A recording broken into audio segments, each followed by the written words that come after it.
Alright, so the last video blew up because a lot of you finally understood something simple. You don't need more combos, you need a better foundation. And after that video, people kept asking me, okay, but how do I know if my foundation is actually good? So this is not a tutorial, this is a checklist. A way to test yourself honestly, the way fighters, coaches, and competitors test each other. Think of it like a system to figure out where you actually are and where the holes really are. So let's go through it. Number one is stance integrity. Can you hold position under fire? I'm not talking about looking pretty in the mirror. I'm talking about, can you hold your stance when somebody moves you, pressures you, physically bumps you? The best fighters don't have a pose. They have a position that doesn't break, even when the fight gets ugly. Your stance is good if you can get pushed and not fall out of position. You can punch without losing your shape, and you can defend without needing to reset completely. It's the difference between learning boxing and being hard to beat. Number two, weight distribution. You can tell who understands boxing just by how the weight lives. If you're too far forward, you panic and reach.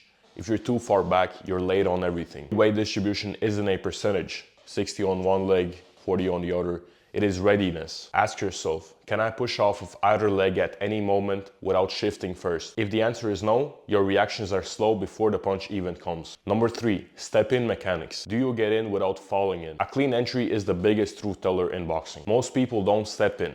They throw themselves in. They leap, they jump, they fall in. A good step in has one quality. You arrive balanced. If you need to recover after entering, you didn't enter. You collapse the distance hoping for the best. In competition, that's where people get countered or smothered. Bear in mind, you can't see anything in that position. Number four, a very good one, step out mechanics. Number one defense is exiting without giving the opponent the control. Defense is not just slipping, blocking, and rolling. A good step out keeps your feet in the same stance width, keeps your eyes on the opponent, and gives you the option to re-enter immediately. If your exit looks like a panic retreat, your base isn't there yet. A fighter who can enter and exit cleanly is usually the one controlling the pace. Number five, distance control, knowing your range.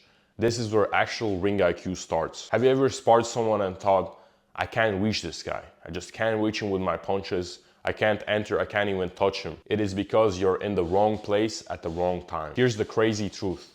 Great fighters don't have fast reflexes. They stand in places where reflexes are barely needed. If I'm standing close range right by your left shoulder, it is pretty obvious you're not gonna jab or throw a left hook. This comes down to knowing your reach, knowing your range, knowing basic positioning in boxing. Here's an even more honest test. Do you know when not to punch? Because distance control isn't just range, it is also your judgment. Number six, pivots plus angles. Angles are not just some super moves or footwork tricks. They're how you rewrite the exchange in the pocket. Anyone can trade exchanges, but a fighter with angles dictates what punches can even be thrown. Ask yourself, after I punch, do I end up in the same exact line?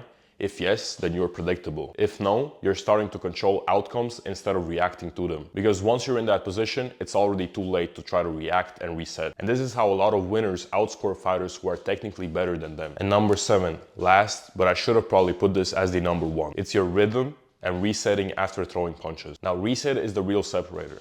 Does your stance return naturally after punching? Do your hands recover without thought? Does your mindset stay calm between actions? Reset isn't a pause. It's your ability to stay dangerous all the time during a fight or sparring. To put this simply, rhythm is the layer that makes it hard to read you. Reset is the layer that makes it hard to catch you. If your rhythm is obvious and your reset is sloppy, the ceiling is low.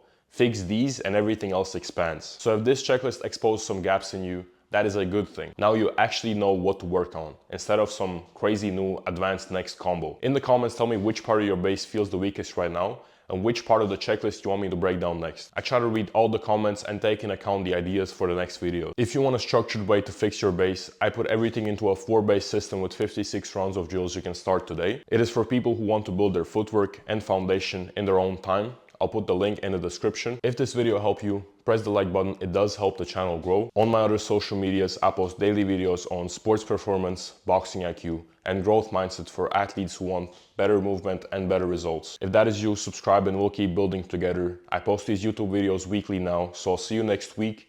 Keep winning.